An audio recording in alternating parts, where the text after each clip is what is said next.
दोस्तों नमस्कार, मैं हूं आशीष और स्वागत है फिर से एक नई कहानी में। राक्षस राज रावण ने भगवान ब्रह्मा से वरदान प्राप्त किया था कि उसे कोई देवता, गंधर्व, यक्ष या राक्षस नहीं मार सकता है।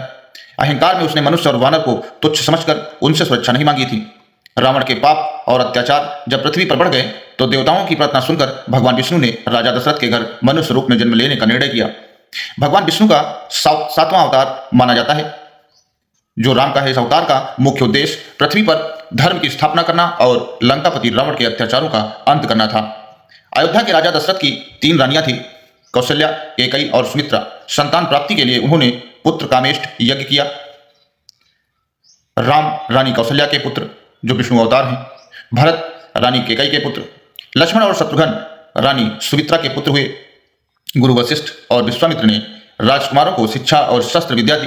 बचपन में ही राम ने ताड़का और सुबाहु जैसे राक्षसों का वध करके अपने पराक्रम का परिचय दिया। दोस्तों आपको बता दें, जनकपुर के राजा जनक ने अपनी पुत्री सीता, जो लक्ष्मी का अवतार थी, उनके स्वयंवर को आयोजित किया। शर्त यह थी कि जो भगवान शिव के पिनाक धनुष पर प्रत्यंचा चढ़ाएगा वह सीता के साथ विवाह करेगा।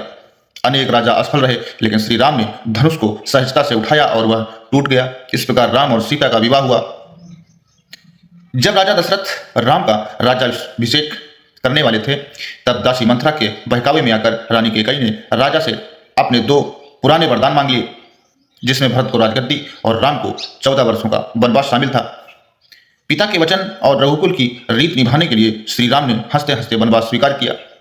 उनके साथ माता सीता और भाई लक्ष्मण भी बन गए।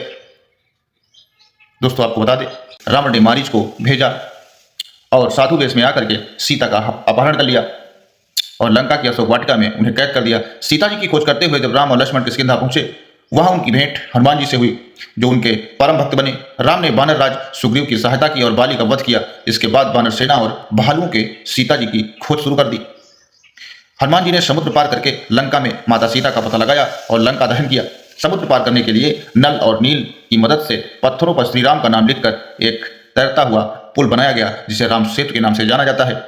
लंका में भीषण युद्ध हुआ। श्री राम की सेना ने कुंभकर्ण और मेघनाद जैसे योद्धाओं को हरा दिया। अंत में विभीषण ने रावण की मृत्यु का रहस्य बताया। श्री राम ने रावण की नाभि में बाण मारा और उसका अंत हो गया।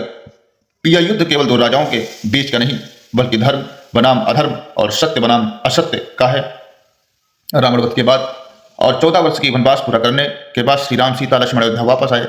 उनके आगमन की खुशी में पूरी अयोध्या में घी के दिए जलाए गए, जिसे आज हम दीपावली के रूप में मनाते हैं। श्री राम का राज्याभिषेक हुआ और उन्होंने एक आदर्श राजा की तरह शासन किया, जिसे राम राज्य कहा जाता है, जहां कोई दुखी नहीं था और चारों ओर न्याय का बोलबाला था।